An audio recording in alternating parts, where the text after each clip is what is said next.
Sí, hay muchos santos católicos que estuvieron en guerra, en batalla, ¿no? Muertos, martirizados. También hay muchas personas que hablan de esa milagrosidad que tienen las almas en pena. Habla un poco de eso, ¿no? En Sí. América Latina y en España también, pero en América Latina se tiene una devoción muy fuerte por las almas en pena.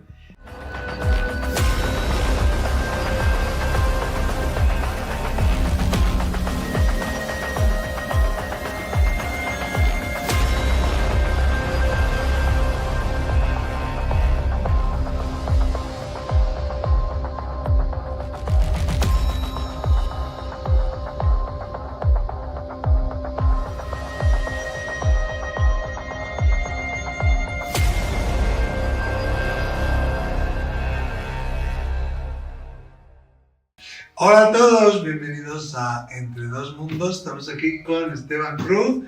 ¿Qué tal? Bienvenido. Miquel, un honor estar contigo, te lo dije antes de llegar. Hoy para mí es muy bonito verte después de tanto tiempo y gracias por la invitación. Namaste. A ti, namaste. Nos conocemos online, pero sin presencial no. Es la primera vez que nos vemos en persona. Esto es algo así como una cosa sorprendente, un encuentro que esperaba tener hace mucho tiempo.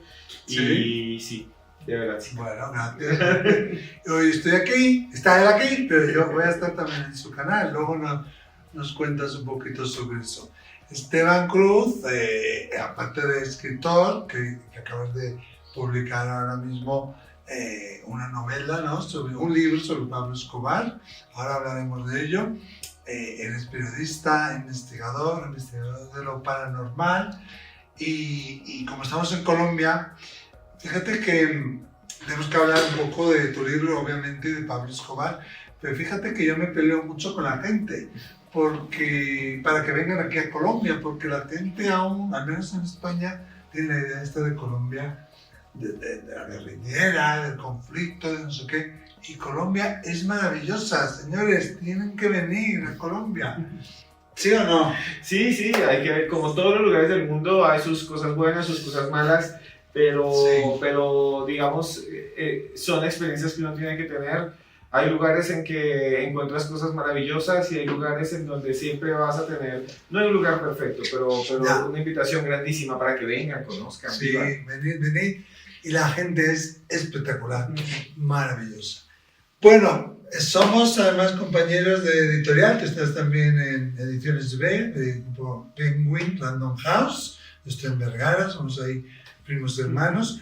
Cuéntanos, Pablo Escobar y los patrones de la brujería. ¿Este libro qué es? Es un libro, Miquel, que duré escribiéndolo 3 años. Igual que tú, viajé por muchos países, tú viajas mucho, yo te he seguido siempre la pista, pero a ver, ¿dónde está Miquel? Está en Canadá, está en Estados Unidos. Sí, de verdad. Sí.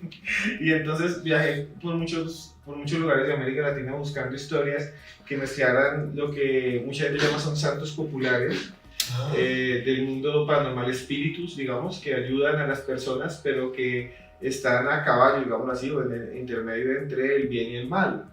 Entonces fuimos a un lugar que se llama, por ejemplo, en Sinaloa, que es un estado muy bonito de México, y la capital es Culiacán, y en Culiacán hay una devoción a un ánima que se llama Jesús Malverde, y es un personaje popular que estuvo vivo algún día, que en su vida fue como un bandido social, que como un Robin Hood, robaba a los ricos para dar a los pobres, y que ahora que falleció, muchos consideran que ayuda a la gente casi como un santo. Entonces, esos son el tipo de historias que hay historias de SMs, de personas que se han encontrado en la vida después de la muerte, supuestamente en este caso el espíritu de Pablo Escobar suena muy realismo mágico, es muy realismo mágico. Esto lo comentaba, Amado me ha comentado una vez, ¿no? Hay personas que tienen como si fuera, no sé si decir su guía, pero es muy Pablo Escobar. Es muy raro eso, ¿no? Como fenómeno, es muy extraño.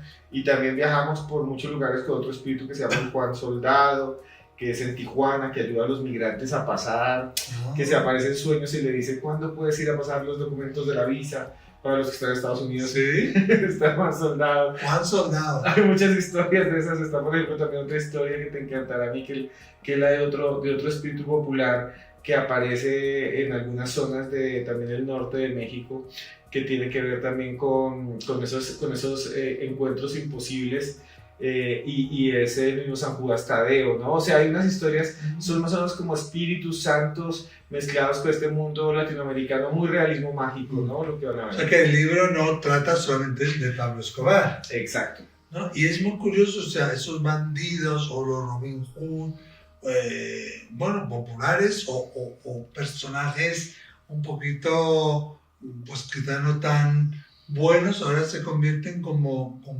no sé, los santos o aquellos que sujetan la fe de las personas. Sí, y si te puedes mirar es muy interesante porque casi toda la historia de la humanidad ha habido estos santos que en algún momento en su vida, durante su vida eran personas que no estaban ni al lado ni del bien ni del mal, ¿no? Muchos santos católicos.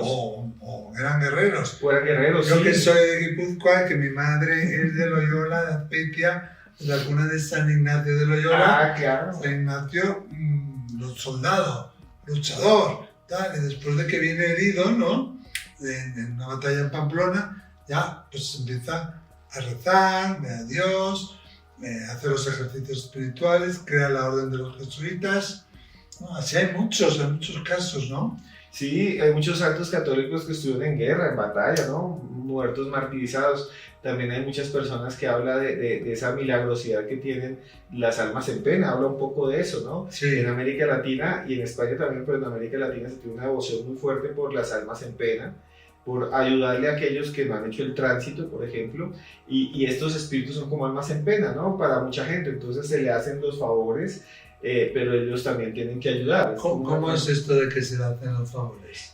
Por ejemplo, que ellos te piden favores a ti, al ser vivo. O tú como ser vivo le rezas, le vas a la tumba, se la limpias o le prometes cosas para que él te dé algo a cambio. Entonces en América Latina se tiene muchísimo la devoción de las almas en pena, de las ánimas también del purgatorio, que son esas almas que quedaron vagando en la mitad porque no fueron ni buenas ni malas, como otros bandidos sociales. Y entonces la gente, digamos, les dice, te voy a poner un ejemplo, a Juan Soldado, que era un soldado que falleció porque lo fusilaron en el cementerio de Tijuana y lo sepultaron allí. Se le dice que se le va a rezar durante 9 días para que a la gente le den la visa o para que le dejen pasar a los Estados Unidos, y él se aparece para muchos físicamente. Hay unas historias, por ejemplo, de esta que se dio un alma en pena, que la gente va a ir caminando, imagínate tú por el cementerio, la gente va por el cementerio del Panteón Municipal número 1 de Tijuana, así se llama. Entonces van caminando y de pronto dicen, ahí hay un señor, y la gente lo ve. Hay un señor vestido con uniforme del ejército mexicano en 1948, porque fue en 1948 que falleció. Yo entrevisté a mucha gente el día que lo fusilaron, fue en 1948, que dice, no, yo iba caminando por el cementerio de Tijuana y de repente vi un señor vestido todo, de cabeza a pies, totalmente con uniforme del ejército mexicano. Yo dije, es muy extraño, esto volteé a ver y ya no estaba. Pero fui a la tumba donde él estaba al frente, y era la tumba de personas desconocidas. Entonces dicen que esa alma, además de estar ahí capturada, como que está en tránsito, como que no ha podido ir todavía a donde debería ir, pues entonces también le reza a las otras almas perdidas o a todas las tumbas que nadie ha rezado. Y hay muchas historias que dicen que de la tumba se ve una luz, que se le aparece a la gente en sueños. Yo entrevisté a un señor muy famoso en México, que dice que mientras estaba, no le daban la visa si fuera millonario, él quería conocer, su sueño era conocer Disney World. Entonces el millonario no le daban la visa, lo intentó 5 o 6 veces, entonces fue y le hizo la petición a Juan Soldado. Le dijo, Juan, yo te voy a regalar la pintura de la capilla, porque su tumba es una capilla, le voy a regalar unas plaquitas, te voy a limpiar todo, te voy a dejar bien bonito, pero dame la visa, Juanito. Juanito le dicen. Entonces él dice que él se acostó a dormir un día y se vio a sí mismo en un corredor casi infinito, con el piso gris, y del techo había como una especie de alambres, decía él, del que caían unas flores muy bellas, y que él iba caminando y había puertas a los 2 lados, y que de repente cuando iba avanzando en una de esas puertas, al fondo, después de 1, 2, 3, 4, 5, 6, 7, a la derecha, había una que por debajo le salía una luz dorada. Entonces él tocó la puerta, y entonces se abrió la puerta y dice que alcanzó a ver un ser uniforme, se despertó y dijo, voy a pedir la cita, y le dio la visa. Entonces él dice que es la forma como se manifiesta este espíritu, que ayuda a la gente, y esas son la clase de historias que van a conseguir en el libro. A mí me encanta, y yo sé que los espíritus te pueden ayudar, ¿no? Y que de hecho te ayudan. Yo siempre digo, Esteban, que el mundo de los espíritus se dedica al negocio de los milagros y que no cierran, que abren 24/7, pero almas en tránsito, almas en pena, almas que no están en la luz, que ayuden, bueno, no sé. En el mundo... Vemos aquí el resultado de que Sí. tuvo la visa ese señor, ¿no? No, y hay otro, mira, sobre ese mismo espíritu, mira lo que dicen. Lo que dicen es que cuando pasan la frontera, allí entre México y Estados Unidos, Sí. pues es algo muy fuerte, es una experiencia muy dura para muchos y tiene muchos peligros. Entonces dicen que pasan de alambrada cuando pasan el muro, o que pasan muchas de las personas que no les seguro lo hicieron, o pasan de mojados cuando tienen que pasar por el río Bravo. Y me cuentan ellos, por ejemplo, que cuando pasan en medio de la noche, una vez me cuenta una mujer ya mayor, me dice que cuando muy joven pasó y que de repente entre el camino, que eran solo guijarros, piedras, un camino muy agreste, un sol muy fuerte y por la noche un frío intenso. Ella decía, era como estar de día en un horno y de noche en una nevera, o sea, era terrible. Ella decía que iba caminando, que no tenían ni qué comer y que en algún momento los abandona el que llaman el pollero o el coyote, que es como el guía, los dejó Sí. botados, les dijo, quédense aquí un segundo, voy a mirar qué hay allí, y no volvió. Y se llevó todo su dinero y los dejó abandonados en la mitad del desierto. Y ellos decían, ya nos vamos a morir, ya no hay nada que hacer. Entonces caminan de día, no saben hacia dónde. Dicen que como a la tercera noche, cuando ya no tienen nada que hacer, encima de una montaña, hagan de cuenta una montaña, una colina, vieron un hombre que estaba vestido con un traje verde, como soldado. Verde, Sí, sí, sí. Y les empieza a decir, entonces, ¿qué van a por allá? Entonces dicen, no, nos van a atrapar, pero vamos. Fueron y no lo vieron. Y después lo vieron otra colina más abajo. Ella dice que lo vio, no sé, y que le decía, ven por acá. Y bajaron. Hasta que siguieron ahí, encontraron una carretera y se salvaron. Entonces ella no creía en nada. Cuando se encuentra con unos amigos años después, le dice, mira lo que pasó en el cruce. Y entonces le dice, ¿sería este muchacho? Y le muestran una foto. Sí. Y ella dice, sí, es él. Y entonces, pues, te ayudó Juan Soldado, el espíritu de Tijuana. Entonces, ese tipo de historias las van a encontrar. Son historias muy interesantes. La gente dice que lo vivió. No son novelas, tú has recogido estos testimonios. Son casi como una especie de milagros, digamos así. Son encuentros milagrosos con estos espíritus o almas que no son santos católicos, como también lo hacen los santos católicos. Pero la gente los tiene santizados. Pero la gente los tiene santizados, incluso les hacen misas, tienen capillas en su honor. Digamos que van camino a, pero en su origen, por ser un origen muy popular, a veces como medio Y humilde, ¿no? humilde, no creo que lleguen a serán venerables en algún momento. Entonces sí, y se habla también mucho de otros espíritus también en el libro. Entre ellos Pablo Escobar, ¿no? Mucha gente sabe en Colombia quién es Pablo Escobar. No sé si habrá alguien que no sepa quién es Pablo Escobar. Pero bueno, brevemente, ¿quieres explicar? Para mí, o sea, aquí en Colombia hemos tenido, cuando yo explico un poco el libro, me toca explicar así, que son muchos otros casos, ¿no? Por el título y por la carátula. Sí, porque es un título muy llamativo, ¿eh? Pero para Colombia también es muy fuerte, porque para los colombianos es muy ofensivo a veces que nos hablen de Pablo Escobar. Es la verdad, o sea, yo como colombiano voy, digamos, no sé, piensa, yo voy a Chicago, voy a Quito, voy a Panamá, voy a cualquier Y lugar. todo el mundo habla de Pablo Escobar. Y es como una ofensa, ¿no? Si a mí me dicen colombiano Pablo Escobar, tú te sientes mal, ¿no? Es como algo terrible, ¿no? Es como hablarle de un personaje esos nefastos de la Segunda Guerra Mundial, un alemán, creo que también se puede que un alemán le diga, pues tú eres un Hitler. Eso le debe doler un poco, ¿no? O sea, a nosotros nos molesta mucho. Y yo quería escribir pero poner eso en el título, ¿no? Es fuerte, sí. Lo pusimos así porque quería mostrar ese otro aspecto, porque si bien existe eso que es muy doloroso para los colombianos, también existe una romantización, digamos, que se ha hecho en el país y mercantilización dirigida también al turismo, ¿no? Entonces tú vas a cualquier, hoy en día en Medellín, Bogotá, Cali, a cualquier lugar y te venden un magneto, un imán con la cara de Pablo Escobar, sí, sonriendo y dice plata o plomo y se ponen las camisetas. Y eso no sabía sí, yo, en eso. Miami.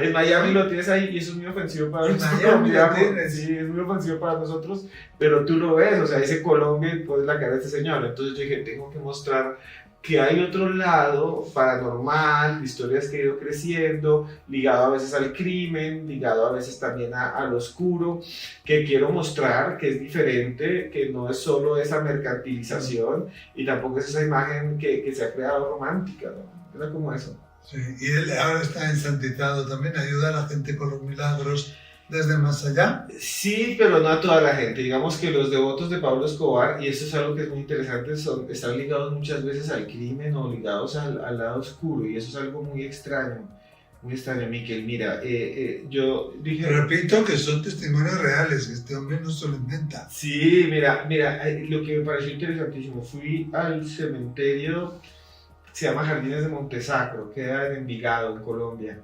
Y en el cementerio de Jardines de Montesacro yo estaba de pie y por eso escribí ese libro.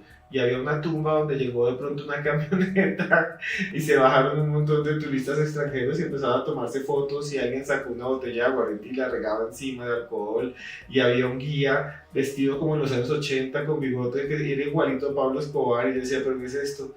Y me fui acercando y era un narcotour, y esa era la tumba de Pablo Escobar. Y luego regaló una serie de cosas sobre la lápida, se llevaron unas piedras, y yo dije, esto es muy raro. Entonces empecé a investigar y pasé muchos días en ese cementerio y veía a la gente, pasé 4 o 5 días entrevistando a todos los que llegaban a visitar la tumba. Y venía desde personas que se dedican a ser profesores, obreros, militares, hasta personas del bajo mundo, y que venían unos por curiosidad, otros por turismo, pero otros a pedir como si fuera un santo. Y entonces las historias de ellos están ahí, de cómo piden, qué piden. Te cuento simplemente, hay una cosa muy extraña que se ha vuelto devocional, y es que sobre la tumba la familia mandó a poner una serie de rocas cuadraditas que son mármol blanco, como Sí. de adorno. Pues esas rocas están sueltas y la gente se las lleva. Y con ellas construyen amuletos, con ellas construyen cosas así. Madre. Las historias son interesantísimas de qué hacen con esos amuletos. Dicen que cuando se calientan, cuando se enfrentan a un peligro, y entonces de esa manera ellos están alertados. Dicen que con las piedras las mandan a tallar y hacen crucifijos y los colocan encima de casas. Hay políticos muy famosos, ahí están las historias, políticos muy famosos de América Latina que dicen que tienen objetos tallados de la tumba de Pablo Escobar. O sea, hay unas historias muy locas. Y que eso los protege. Y eso los protege, y eso lo ven como, imagínate, o sea, para estas personas que les gusta las artes oscuras, la magia negra, pues si utilizan normalmente cosas de panteón, de cementerio, ¿qué va a pensar uno de estos adivinos brujos, de estos oscuros, de magos negros, Ya, sí. que dicen, mira, esta es mi oficina, ¿no? O algo así, y te dicen, y aquí tengo un crucifijo de la tumba de Pablo Escobar. Claro, entonces para mucha gente es impactante. Pero bueno, yo no soy muy creyente en las artes oscuras, no las creo, ni las busco, ni las practico. Me gusta verlo más como una investigación, ¿no? Claro. Hay algo que has mencionado del soslayo que a mí me gustaría recuperar aquí, que son los narcotours. O sea, yo no sabía que existía eso, señores y señores. Sí. Gente que viene a ver qué. Los lugares del Che Guevara, no. Perdón, del Pablo Escobar. Te hacen un tour. Un lapsus, para los colombianos es algo muy, muy cuestionable, y ha sido, pues, mucha gente ha intentado prohibirlos, pero lo que hace es que te hace un tour y te llevan a los lugares que fueron parte, digamos, de esa historia tan cruel que fue la historia del cartel de Medellín. Entonces te llevan, digamos, a donde quedaba el edificio Mónaco, te llevan, digamos, a la casa de Pablo Escobar, la mansión de Pablo Escobar, te llevan al cementerio, te llevan también al apartamento donde vivía la mamá, la casa donde creció cuando era niño, y al final los llevan a un museo, y hay varios museos que se han creado que son de la familia de él, en donde puedes ver sus objetos, ¿no? Es una casa inmensa donde es el museo. Algunos los han cerrado, otros se mantienen abiertos, pero unas casas inmensas, donde tú puedes ver entonces los automóviles, la ropa y un montón. Dice que son narcotours que son un fenómeno interesante si tú te pones a verlo, porque es como, es el turismo, este turismo oscuro que existe en muchos lugares del mundo y que existe también aquí. Ya, curioso, yo no tenía ni idea de esto. Francamente y personalmente, yo prefiero venir a avistar colibríes. Claro. Que Colombia tiene, ¿cuántas clases de colibríes? 50 y tantas. Sí, no, muchas 50, más. puedes venir a hacer aventurismo y hacer un montón de cosas. Ahí también sabes, en el libro de Pablo Escobar, Los Patrones de la Brujería, hay unas historias que te van a parecer interesantes, que no tienen que ver con Escobar, pero tienen que ver con una zona donde hay muchos colibríes. Y es la frontera de Colombia con Panamá. Hay que ver colibríes. Eso, hay unas zonas muy bonitas, hay unos parques muy bonitos, pero ahí, pues tristemente, hay un tráfico grandísimo de inmigrantes. Bueno, que hace poco, no sé si sigue, tuvisteis un gran problema con 10.000 o miles de haitianos que llegaron de golpe, ¿no? Y ahí vienen las Que historias. querían pasar.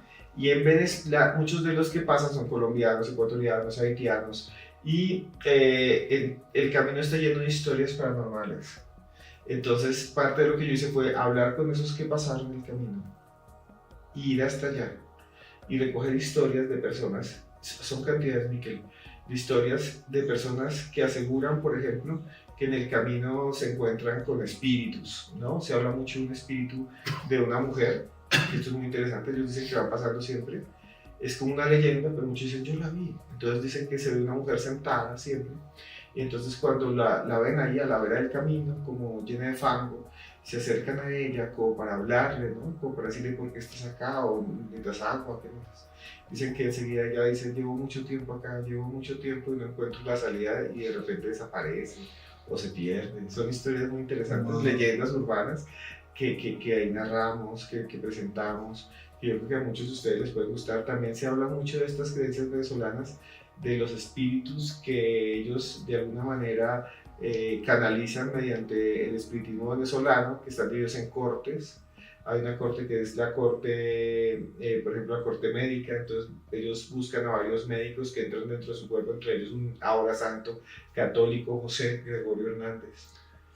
Entonces yo hablé con varios médiums de ellos. Perdón que te corte un momento. Claro, lo que quieras. La corte médica, es decir, que tú llamas a un médico del cielo, un espíritu, que hagan una incorporación. Sí. Que tú no eres el médico es el espíritu. Exacto. En el espiritismo venezolano, los espíritus están divididos en cortes.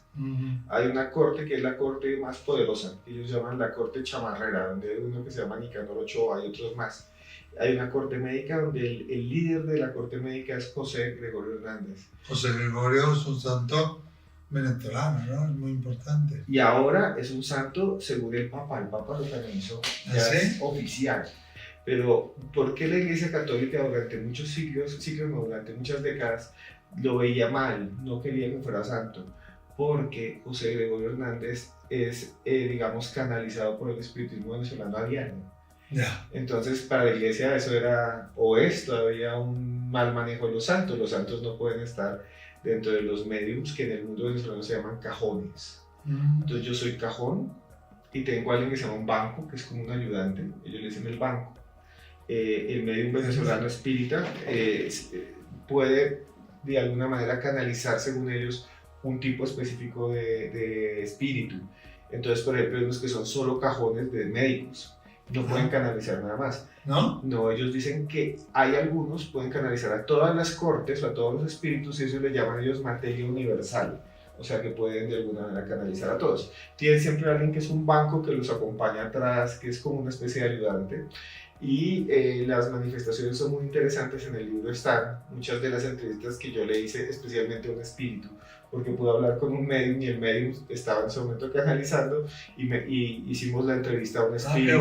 Es muy interesante, que les ayuda a pasar el Darién. Entonces es muy interesante, son muchos estos espíritas venezolanos, es una tradición muy popular. Y me cuentan las historias, ellos llaman transportarse, ¿no? Cuando entra el espíritu dentro de ellos, dicen yo me transporto, dicen que no recuerdan nada, durante ese momento su conciencia se va a otro lugar y entra en ellos, por ejemplo, si entra un médico, dicen ellos, hay una serie de manifestaciones, empieza a oler a medicina, cambia su voz, lo que sea. Empieza a oler a eso, y además de eso la voz del medium cambia, si es una mujer se comporta como hombre. Ellos piden cosas, por ejemplo, los médicos, hay médicos que eran muy famosos porque les gustaba whisky, entonces dicen, dame mi copa de whisky, cuando están en canalización. Y hay muchos espíritus más, entonces yo pude de alguna manera hacer varias entrevistas. Y ellos dicen que cuando pasan el Darién, cuando van pasando, ellos de alguna manera entran en contacto con unos espíritus de la selva y ahí están varias de esas historias. Claro, yo creo totalmente en el trance, en la canalización. Lo he practicado, no a diario porque me cansa mucho. Y bueno, hay que tenerle respeto, ¿no? Pero eso de que tengas solo como, digamos, una serie de, bueno, profesiones, solo te puedes dedicar a esto y solo puedes canalizar esto, me llama mucho la atención, ¿no? Pero sí es verdad que cuando haces trance, pues tu voz puede cambiar, tu forma de hablar, puedes hablar en otros idiomas, incluso, ¿no? Mira que me decían algo de eso, Miquel. Te lo cuento muy fácil. Sí. Hablando con uno de ellos me decía lo siguiente. Me decía, mira, cuando yo entro en trance me olvido de mí mismo, no sé quién soy. Y me decía, me transporto. Y desde que era niña, por ejemplo, no sé, entonces Sí. no tengo experiencia, pero las médicos me contaban siempre, no, cuando yo era niña había mucha gente en la casa. Yo le decía a mi mamá, mamá, estoy jugando, pero ¿con quién juegas? No, que con la señora que está en el árbol. No, pero ahí no hay nadie en el árbol, no, pero para mí siempre Sí, hay alguien sí. en el árbol, o yo hablo con esto, y después cuando iban creciendo decía, no, mira, eran los santos de Venezuela, ¿no? Me visitaban con sus pañoletas, y cuando entran en trance ellos dicen cosas como que se van a otro lugar, a otro mundo, y que incluso en sueños se podía ver en la selva, eso, los espíritus desde arriba, en desdoblamiento, que se ven como luminosos, es muy interesante.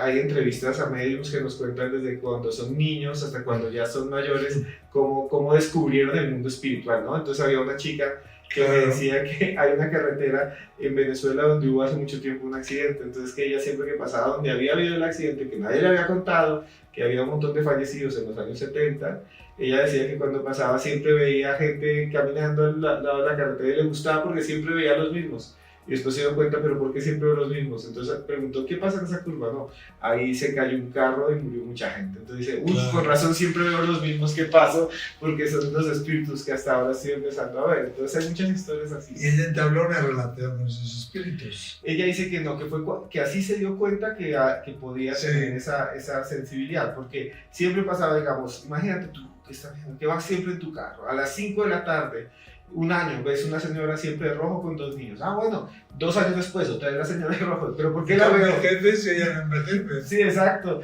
Decía, siempre son los mismos y los niños no crecen. Claro. Están allí. Entonces después preguntó, oye, ¿y qué pasó en Tacurgo? Pero que es muy raro que siempre las veo allí. Dice, no, es que allí hubo un accidente y murió una señora con sus 2 hijos. Entonces dijo, Sí. ¿será que estoy mal? Y es cuando dice, no, tengo que buscar esta posibilidad. Entonces es muy interesante lo que van a encontrar. Muy interesante lo de esta señora con sus 2 hijos, pero ¿tú qué piensas? ¿Que es el espíritu o puede ser una impregnación? No lo sé, o sea, hasta que uno no vaya ya, se dé cuenta de lo que sucede. Yo recojo la historia de las personas, no los juzgo, no les digo, yo les creo, ¿sí? Pero no puedo decir lo que es porque son sus historias. Habría que ir uno hasta allá. Tenemos que organizar no un narcotour, sino un espíritu. Mira que hay Vamos a los lugares. Sí, hay unas historias fabulosas, por ejemplo, imagínate, y esto es muy, muy fuerte, te la voy a contar, y si quieres te doy el contacto de ella. Laura Escobar es sobrina de Pablo Escobar. Y Laura Escobar vivió un tiempo en una casa que fue de su tío estuvo por allí. Y Laura en esa casa decía que siempre sentía una presencia extraña, que veía como sombras que aparecían detrás de ella. Que en algún momento cuando ella estaba con sus hijos a veces decían, hay alguien ahí abajo, hay una sombra, ella se asomaba y veía que había algo, encendían la luz y no había nadie.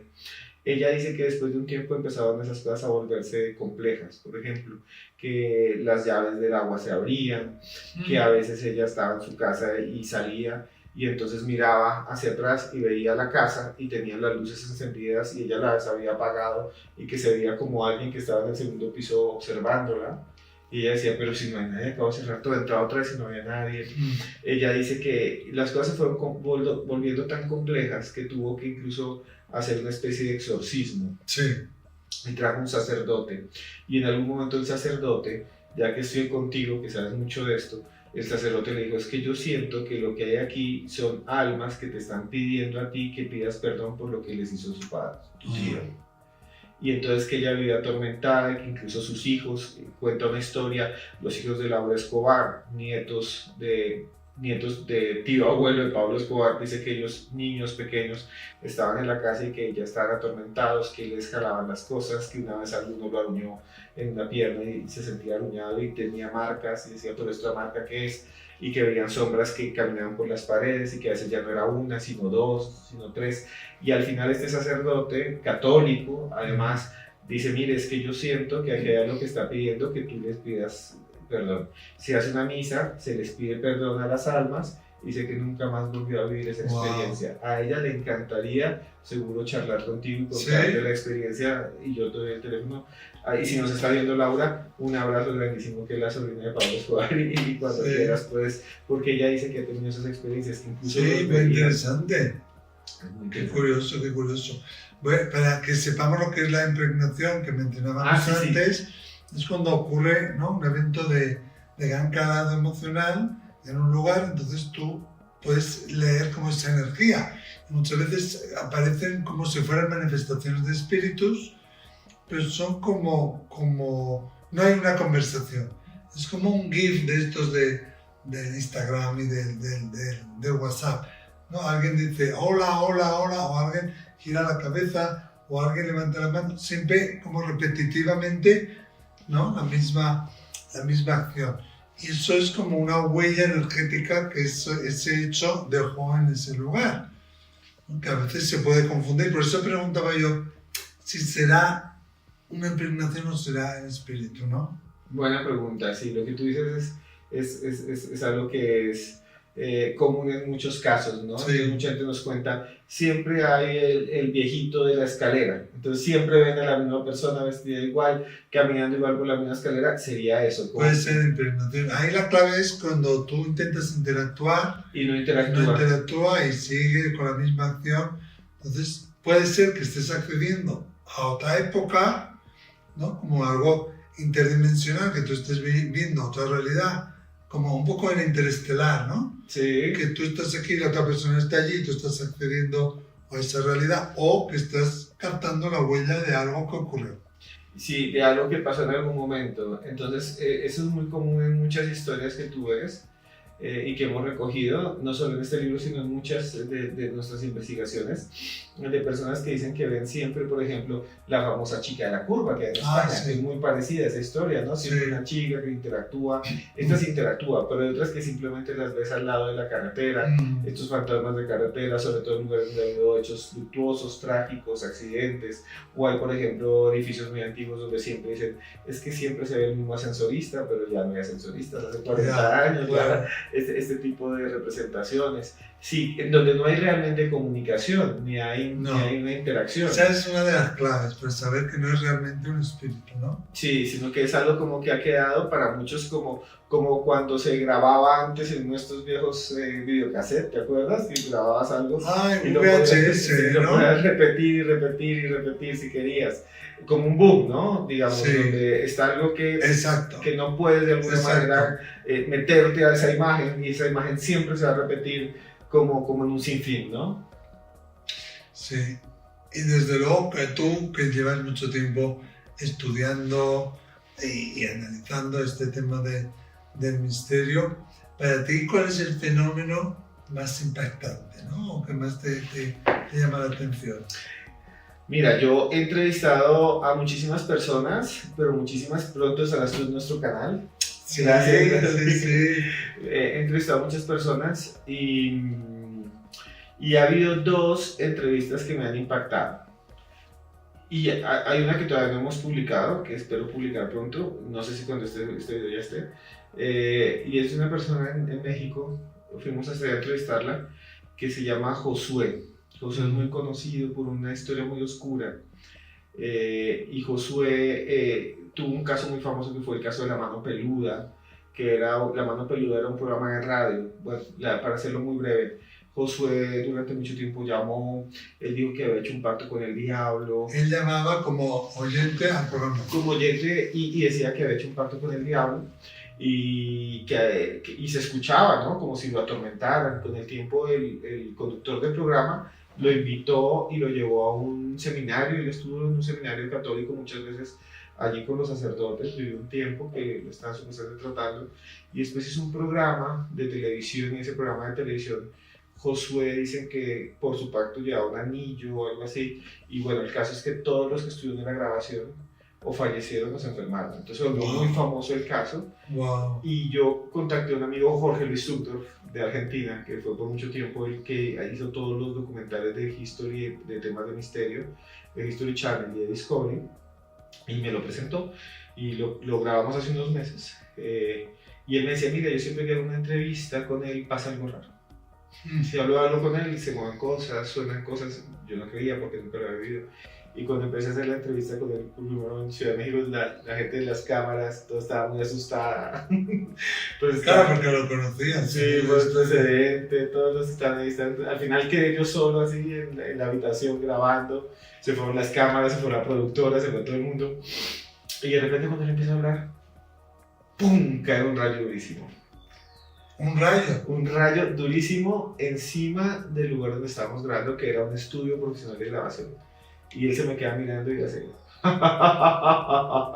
Yo quedé... Esto es lo más raro que me ha pasado porque justo antes de grabar... ¡Qué miedo! Me da más miedo la risa. Me había dicho Jorge Luis Zúndorf que lo había entrevistado muchas veces. Saludos a Jorge Luis, y él sabe que eso es verdad, que lo había entrevistado para Discovery Channel, para History Channel, y siempre que lo entrevistaba algo raro sonaba. Sonaba un golpe, se caía una teja, se movía una pierna. Me dice, siempre que entrevistes a Josué, siempre, y saludos a Josué si nos ve, saludos Josué también, siempre que entrevistes a Josué, al comienzo pasa algo raro. Yo dije, yo no creo, he hecho 1000 entrevistas, esto no es verdad.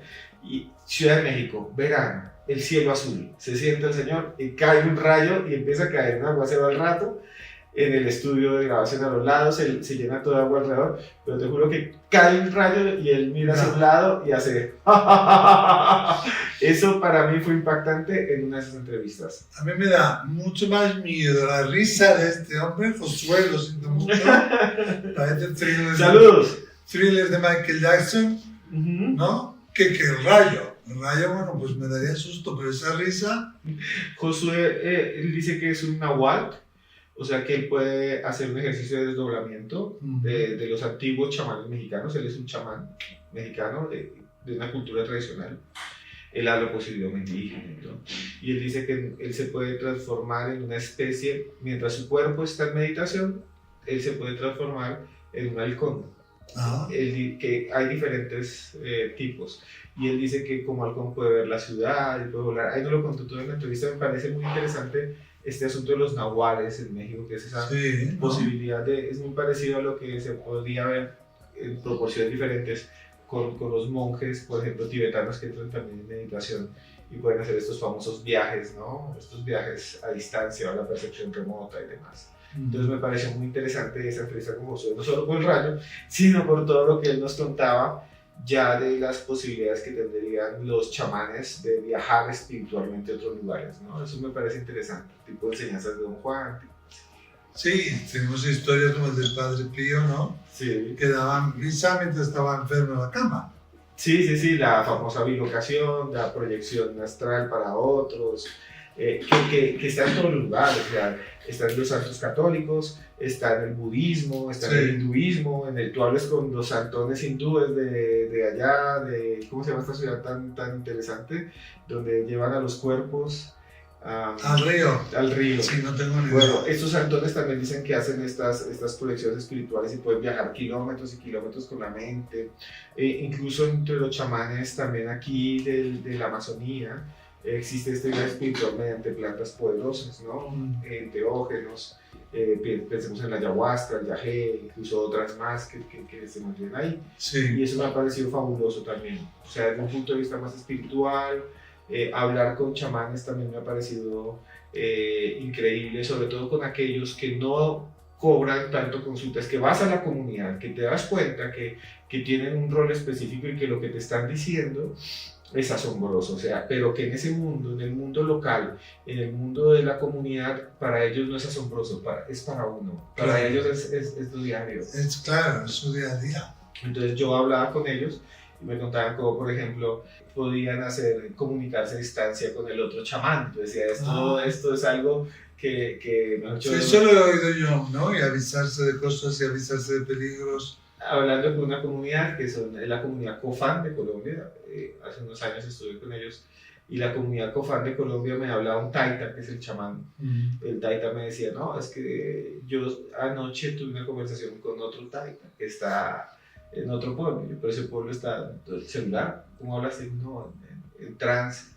Y son comunicaciones que se dan entre ellos que podrían ser un gran enigma, ¿no? No puedo decir 100% que existan, que sea como llamamos celular, no es eso, es algo más tradicional, místico, que hace parte de las tradiciones, y eso también me parece muy impactante. Claro, es muy impactante. Yo había oído estas comunicaciones entre chamanes del Amazonas para avisar de peligros o de una excavadora que va a venir o de un ataque, ¿no? Pero también de una tribu de África, no recuerdo de qué lugar, quizá tú lo sepas, que tenía a un miembro de su clan muy enfermo, ¿no? Y conecta con el chamán de otra tribu que es capaz de hablar con el médico, así, habla con el médico en persona, y el chamán le manda el remedio al otro chamán para ese niño o esa persona de esa tribu, ¿no? Sí, o sea, yo como antropólogo, ese fenómeno, ese tipo de fenómenos son realmente interesantes. Y no se ve, mucho. Digamos que el mundo occidental lo ve como algo, como superchería, superstición. Pero que está la conciencia global. Claro, pero cuando vas allá te das cuenta que es nuestra forma de ver el mundo, ¿no? Porque desde la forma de ver el mundo de ellos ya no es asombroso ni extraño, sino es un hecho de acción cotidiana, ¿no? Es algo que se vive todos los días. Claro. Y que hace parte, es algo que hemos perdido, ¿no? Como un poco esa conexión también con la naturaleza, porque más allá del mundo místico, Sí, espiritual, también es una conexión con los árboles, con las plantas, con los ríos, con las cosas mismas, ¿no? Entonces me asombraba muchísimo, pero muchísimo, Miquel. sí, lo hemos perdido, esperamos volverlo a ganar, pero para ellos, como dices tú, es totalmente natural y cotidiano, ¿no? Y está la conciencia global, podemos acceder a esa conciencia, ¿no? Es como, ahora que estamos en la era del internet y de lo digital, es como si estuviéramos rodeados de esa nube o de ese drive, pero a la vez tú eres el drive, y a la vez tú eres una extensión de ese drive, entonces puedes conectar con eso. Sí, y yo creo que hay un montón de personas que incluso lo intuyen, pero desde el mundo occidental le dan otra explicación. Entonces, así estemos tratándonos de alejar siempre de la naturaleza, siempre buscando más lo que podría ser lo racional. Siempre hay cosas que se ven incluso en nuestro mundo que de alguna manera nos muestran que hay ese tipo de explicación. Por ejemplo, las historias que nos cuentan todo el tiempo. Yo tuve un programa de radio muchos años, historias de gente que nos cuenta de que, no sé, sentía una corazonada, en un sueño se aparece un familiar y este familiar te va a decir no hagas este viaje o te va a suceder esto, y gente muy racional, Miquel, o sea, estamos hablando de profesores, médicos. Hace poco se me acercó un médico en Bucaramanga a contar una historia similar. Él dice, yo me acuesto a dormir todos los días tarde, a veces porque trabajo en turnos de medicina muy fuertes, a veces de 24 horas, no puedo descansar lo suficiente, tengo hijos pequeños. Y en uno de esos turnos tenía 10 minutos para descansar y me acosté a dormir y escuché claramente la voz, me dice, pero muy claro, como si estuviera al lado, la voz de mi enfermera, una enfermera que me dijo, levántate y ve rápido a tu casa que te está llamando tu esposa porque tu hija te necesita. Y él, bueno, ya voy, se levantó y se vistió y se fue. Cuando llegó a la casa, efectivamente la hija estaba enferma, él como médico la atiende, la lleva, la madre estaba ardiendo en fiebre, la trae al hospital y le dice a la enfermera, oye, gracias por despertarme, por darme un mensaje, le fue a decir, ¿por qué te despertó? Usted se fue, doctor, todos estamos preocupados por usted, se vistió y nunca nadie te habló. Y ese tipo de voz que aparece de la nada, que te alerta, es algo que él me dice, yo como hombre de ciencia de médico, yo diría esto es falso si me lo dice otro, pero yo lo viví. Claro. Y no se lo puedo contar a nadie en cámara, porque van a desconfiar de mí, soy médico anestesista. Entonces, no, pero escucha aquí dentro de la coclea. Sí, y lo escuché con la voz de mi enfermera, pero mi enfermera me dice, nunca le dije eso, doctor, yo estaba en otro piso. Seguramente los espíritus usaron la voz de la enfermera para que él pudiera darle credibilidad y no tuviera rechazo, ¿no? Es muy interesante porque esas pequeñas siestas de 10 minutos, eso de que te suena el despertador, lo apagas y duermes un ratito más, ahí es donde muchas veces tenemos, o te duermes ahí para echar la siesta, estás empezando a quedar ahí en ese duerme vela, ahí es donde a menudo tenemos ese tipo de fenomenología. De comunicación, y son muchas. Sí. Muchas, y como tú le decías, Miguel, nosotros hemos explorado y hemos entrevistado también a muchísimas personas de enfermería, muchísimas personas de medicina, que están todo el tiempo en hospitales, que son de formación científica, pero que dicen todo el tiempo, y lo han dicho en cámara y algunos abiertamente, que han visto cosas y que han sentido cosas como las que tú dices. Generalmente esos momentos en que no se está dormido ni se está despierto. Ay, pero estás a punto de... Como en la frontera. Ya hay funciones que se están apagando, pero aún tus instintos, tus sentidos están ahí, pero tu mente ya empieza a relajarse.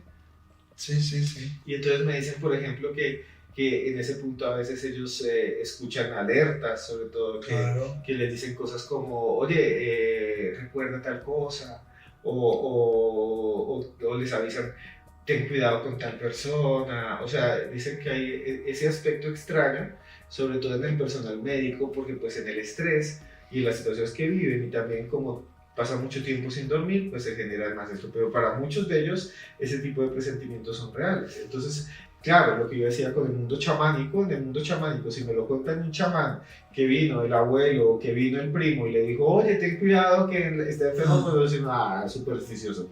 Pero en el mundo nuestro también sucede, o sea, sucede. Sí, pero ¿por qué le damos más credibilidad al médico que al chamán? Ese es un problema. Eso es un sesgo que tenemos aquí en esta sociedad. O sea, yo considero que es algo etnocentrista, es algo que nos hace decir lo mío es lo que vale, lo otro es simplemente superstición, pero sí que hay casos impresionantes, increíbles que hemos estudiado y testimonios que hemos encontrado en todas nuestras investigaciones. Claro, fíjate el libro tan maravilloso de Eben Alexander, La prueba del cielo, pero ese mismo libro, si lo hubiera contado una persona que no es médico, le hubieran dicho que está haciendo una secta, le hubieran dicho que... No hubiera tenido ninguna repercusión. No lo hubieran publicado, y si lo hubieran publicado no lo hubiera leído mucha gente, pero como es un médico de Harvard, como además es un neurocientífico, entonces claro... Además claro, de Harvard. Harvard, neurocientífico, profesor, entonces... Claro, le da más credibilidad porque estás metido dentro de este mundo. Incluso Eben Alexander se ha presentado muchas veces en congresos médicos. En congresos médicos donde no tendría acceso nunca un chamán, por ejemplo. Donde no tendría nunca acceso un monje tibetano. Pero si te pones a mirar, las experiencias son muy similares. Total. O sea, ves la experiencia de Eben Alexander y ves la experiencia que puede tener en trance un chamán del Amazonas y son casi la misma. Entonces, cuando uno ve estas cosas, uno se hace ese cuestionamiento desde el punto de vista, desde el punto de origen, desde el punto crítico. Claro, pero quizás este mundo occidental tan limitante, tan racional, necesitamos esta gente que habla nuestro idioma y de alguna manera lo ponemos también en un pedestal para que, bueno, nos creamos lo que de otra manera igual no nos creeríamos o que ya sabemos y no queremos aceptar. Lo que presentimos o lo que queremos que sea, pero que de lo que no se habla. Yo lo que he investigado muchísimo es que mucha gente viene a buscarme, Miquel, pero muchísima, y me dice, te voy a contar algo fabuloso que me pasó. Las historias son increíbles, yo le digo, pero cuéntamela en vivo. No, porque es que yo soy un médico, yo soy un administrador de un banco. Pero me parece increíble que eso no exista a día de hoy. 2025, es que aún... Es que es fabuloso. Me dice, no, es que yo fui ministro, yo tengo un caso, yo fui ministro de Hacienda, donde yo dije, esto se acabó mi carrera, porque pues me van a desprestigiar, van a decir que estoy muy loco, pero mira, a mí me pasó. Te voy a contar, por ejemplo, entrevistamos a María Zulema Vélez, cuando quieras también la puedes entrevistar. Ella era la esposa de uno de los ministros más importantes de un presidente colombiano que fue Álvaro Uribe Vélez, y era ministro en su momento de Protección Social, ministro de Salud, de Salubridad, de Sanidad. Y él había estudiado en las universidades más importantes de los Estados Unidos, iba en una avioneta y en un paso que en Colombia se llama La Línea, una cordillera, cae la avioneta y no la encuentra. Onda. No la encuentra. El ejército va, no la encuentra. La policía va, no la encuentra. Los bomberos van, no la encuentran. Pasan días y días y días. Hasta que ella, la esposa del ministro, le dice a un medium, ayúdame a encontrarla. El medium pone un mapa y ella hace una especie de trance con los ojos abiertos, dice, y va colocando las manos sobre el mapa cuando siente, aquí es. Señala ahí. Llaman a la ministra de Defensa de Colombia, Wow. al ejército, y le dice, mira, estas son las coordenadas. Y esto es real, Miquel. Llega ella y lo que señala en el mapa, el ejército llega y lo encuentra. Tristemente, él ya había fallecido. O sea, su cuerpo era lo que estaba allí. No pudieron llegar a tiempo. Sí, no pudieron llegar a tiempo, pero ella dice que desde entonces tiene una comunicación con él. Y que años después, sin medium ni nada, ella viaja a Londres. Viaja a Londres y que llega a un lugar que es una sociedad espírita en Londres, porque ella quería ir para hacer una consulta. Esposa del ministro colombiano, Sí. que encontró así, mediante un mapa, según su intuición, Sí. el lugar. Cuando llega a Londres, a este centro espírita del cual ella había pedido cita, de estos espiritismos británicos clásicos, toca la puerta, dice que le abre la puerta un señor inglés, de estos ingleses mayores. Le abre, es muy sobrio, ¿no? Un gentleman. Sí, muy sobrio. Le abre la puerta y le dice, mira, en inglés yo no te puedo entender, no te voy a entender, sé quién eres. Solo te traje esta torta de chocolate, adiós, y le cierra. Y ella dice que en ese momento se dio cuenta que pasaba, lloró porque cada vez que tenía una despedida con su esposo, le llevaban una torta. Esa historia es increíble. Porque el medium sí sintió al esposo. Pero de alguna manera no quería dar más comunicación, sino una despedida o toma y chao. Como un cierre, ¿no? Y no le cobraron nada, simplemente llegó, el tipo salió y dijo, mira, no te puedo atender, pero te tengo este mensaje, chao. No preguntes más. Entonces, ese tipo de historias me parecen fabulosas, y en este caso es de una señora que ha estudiado en Estados Unidos, que tiene un doctorado, que aquí en Colombia manejó incluso entidades de gobierno muy poderosas, hoy está un poco retirada, tiene una hoja de vida increíble, un currículum vitae increíble, pero que ha vivido estas experiencias asombrosas y las dice en público. Y de cómo entonces, después de que se perdió el cuerpo, ella se volvió a casar y todo, pero que a veces siente su presencia, que hay una conexión ahí, que ella siente que solo hay, a veces le lleva un mensaje que es amor. O sea, son historias increíbles las que hemos recogido en ese aspecto. ¡Wow! Historias tan increíbles del libro que tenéis que comprarlo. A ver, que no lo quiero decir mal. Vámonos con los patrones de la brujería.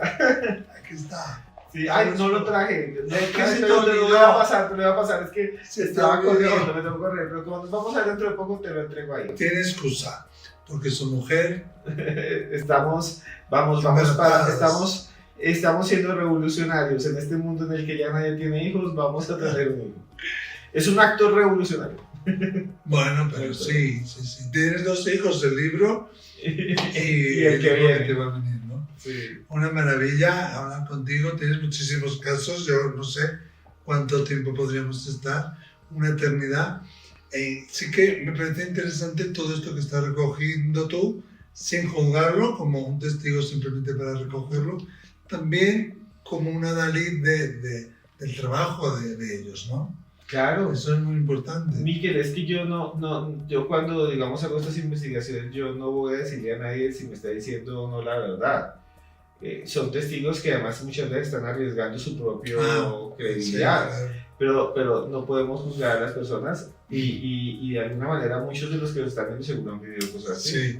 Y volviendo a lo que decíamos antes de lo de Evan Alexander, que bueno, tiene más credibilidad, ¿no? Por ser médico, Harvard, neurocirujano, etc. En una versión mucho más modesta y mucho más pequeña, pero a mí me pasa. Yo, bueno, ahora soy psicólogo, ¿no? Pero ya cuando empecé a estudiar psicología, ya como estudiante de psicología, por ejemplo, yo iba a una conferencia y decía lo que tenía que decir y el mensaje de los espíritus, y la gente lo tomaba bien y lo creía, gracias a Dios. Creo que hay mucha gente que cree en mí y en mi labor, pero cuando ya era nada, estudiante de psicología, de primero de psicología, que aún ni siquiera tenía el grado ni nada, las personas lo tomaban de otra manera. Más personas creían en mí y las personas como que lo tomaban como más verdad. Pero es lo mismo y soy el mismo. ¿No? Lo que ha cambiado es la óptica. Claro, sucede todo el tiempo, digamos. Pero también sucede... A ti te pasará también, ¿no? Sí, pero sucede un poco también del otro lado, Miquel. A veces yo he conocido personas que me dicen, no, mira, yo desde que salí en tu video, yo realmente ya la gente tampoco confía en mí mucho, ¿no? ¿Sí? Por ejemplo... Eso se me hace raro de creer hoy en día en el 2023. Es muy triste, sobre todo los que son enfermeros. Entonces hay enfermeros que nos han contado experiencias paranormales. Sí, porque los enfermeros están ahí al pie del cañón y viven muchas experiencias. Ellos me dicen cosas increíbles, o sea, los videos, y yo les creo porque pues no les voy a decir que no. Ellos me dicen, mire, por ejemplo, hay un enfermero muy famoso llamado Efren, que me dice que hicimos una entrevista con él, él es enfermero jefe, y él me cuenta, por ejemplo, cómo en el hospital donde él trabaja, a veces ve personas pasar o algo así que después desaparecen. Entonces dice, pero yo no sé cómo explicarlo. Pero entonces para otras personas, que estas personas cuenten sus historias, a veces es cómo van a contar esto de nuestro hospital, ¿no? Claro. No tanto porque no crean, sino porque van a decir, mi hospital está embrujado, ya no voy allá a atenderlo, ya no voy allá, porque siguen habiendo esos prejuicios, ¿no? Pero entonces para las personas que piensan eso, no creo que de alguna manera sea culpa de los enfermeros que nos cuentan ni de los hospitales, es que está por todas partes. Y yo creo que es algo normal y natural, sí, ese tipo de fenómenos. Claro, y saber recibirlo, saber comprenderlo y comprender que no es brujería, que el más allá está aquí, es el más acá, y que todos somos una misma conciencia, y antes hablábamos de esas dimensiones, esos campos de conciencia, ¿no? Y la conciencia global, y que todos somos parte de todo. Y si aún no lo sabemos, si aún no nos hemos enterado y no nos hemos caído del burro, pues ya es hora de ponernos, porque esto no es nuevo, ¿eh? Esto ya en los años 70 y ya con la gran Luis Hay ya se hablaba de esto. Y antes también, ¿no? Sí, o sea, yo creo que lo que sucede es que vivimos en esas fronteras todo el tiempo, pero le damos explicación de acuerdo a nuestra formación y a nuestra óptica y a nuestro mundo. ¿Es el 6 o es el 9? Exacto, entonces tú de alguna manera lo interpretas de una manera diferente a como lo interpretas, ya que hemos hablado de los chamanes o los espíritus venezolanos o las personas de ciencia o las personas ateas, todos tendrán una explicación desde su punto de vista del mismo fenómeno. Lo cierto es que ese tipo de momentos a todas las personas les suceden en algún momento de la vida, a todas, absolutamente a todas. Bueno, fantástico, maravilloso. Esteban Cruz, antropólogo. Muchas gracias. Gracias a ti. Antropólogo, periodista, investigador. Cuéntanos cómo te pueden encontrar. Tenemos un canal de YouTube donde pueden ver a Miquel, próximamente, que se llama Historias Paranormales con Esteban Cruz. Historias Paranormales con Esteban Cruz. Historias para no dormir. No, paranormales. No, eso sí puedes dormir. Porque nosotros no presentamos cosas muy de terror, son solamente experiencias de las personas. Claro que sí, hay unas que son para no dormir, pero hay otras que son como para abrir la puerta. No, yo sé. Historias paranormales. Paranormales. O sea que mirarlo, buscarlo. En YouTube, Historias Paranormales. Comprar el libro. También. Muchas gracias a todos. Gracias, Esteban. A usted, señor.